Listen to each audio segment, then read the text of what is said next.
anak sa panonood ng programang ito. Ibang-ibang Pinoy, huwag kang matatakot.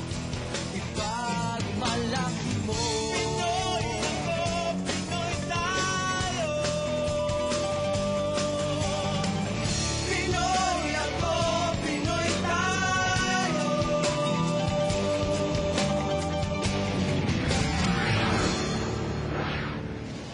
Habang hinihintay ang pagsisimula ng first eviction night, kapansin-pansin ang pagiging tahimik ni Yasmin. Tahimik ni Jazz. Jasmine! La la la la la. Pero maya-maya lang pati sina Gian, Kian at Bea tahimik na rin.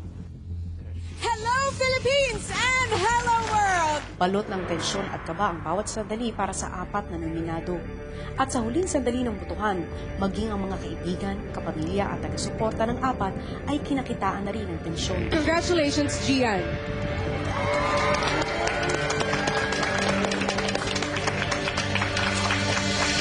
Congratulations dahil ikaw ay exempted sa second nomination, Kian! Uy, huwag kayong malungkot. Nakita nyo, narinig nyo, isang linggo na akong naghahabilin.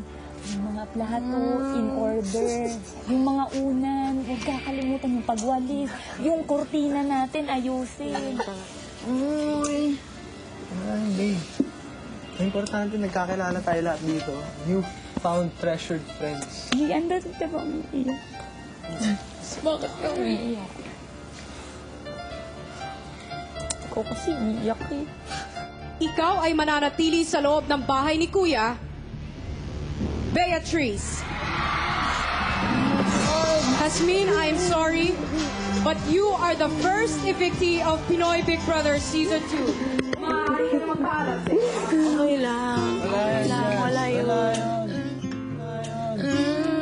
Wala yun, Jazz. Tuloy pa rin yung buhay mo.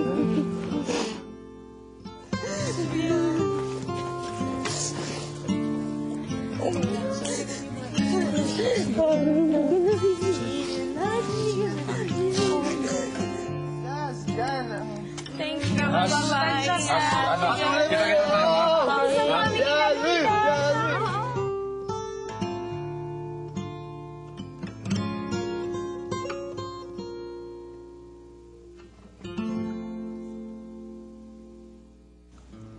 Sa paglabas ni Yasmin, nabalot ng lungkot ang loob ng buong bahay.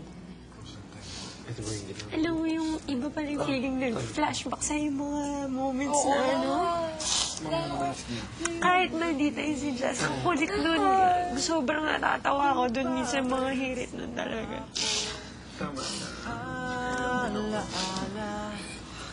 lipas nating panahon, dahan-dahang bumabalik sa Hindi pa humuhupa ang lungkot ng lahat nang marinig nila ang tunog ng red phone. Ako na. Ako na lang. Agree, let's agree, guys. Nafe-feel ko, bro. Gut instinct. Think without thinking.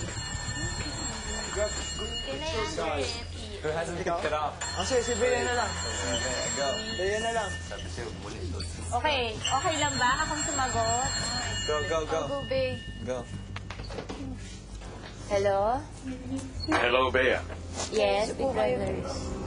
Ikaw ang tumanggap ng ikapito na phone call. Opo. Matutuwa o magsisisi ka ba kung malalaman mo na ikaw ay tatanggap ng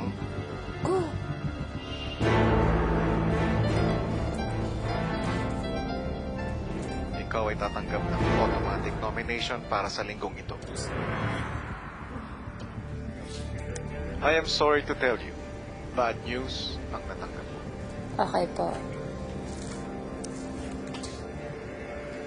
Goodbye, Bea. Bye po. Guys, alam niyo ba yung nakuha ko? Automatic nomination.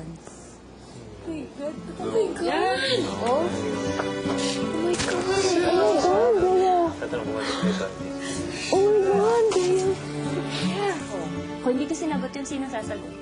At least, hindi niyo ako ibubuta. Wow! Ah, Oh, yun yung Bea. Okay.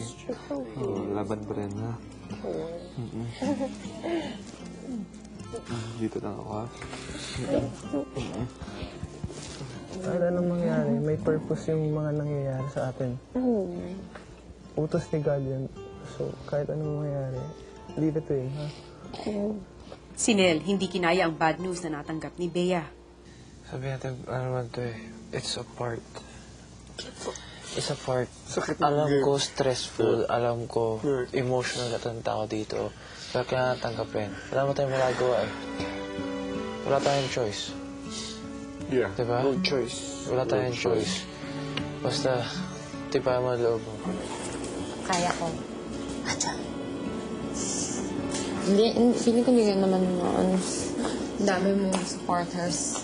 I want to say something to her para mapagaan yung feeling niya, pero I just don't know what to say. Oo, Kasi ako rin Alam mo yun? there's no way to, Kumbaga, in a snap, boom. At saka di ba, in 5 minutes na ang saya-saya mo na na-save ka, biglang, Parang ganito ka, tapos super low mo ulit. Sobrang nagpapasalamat ako sa inyo ni Ate Jazz. Tsaka lalo na sa'yo kasi sa ating dalawa, mas lalo tayong naging kasi si Ate Jazz, pagdating niya pa lang dito, nag-open up na kagad siya sa akin eh. Tayong dalawa, itong nakaraang linggo.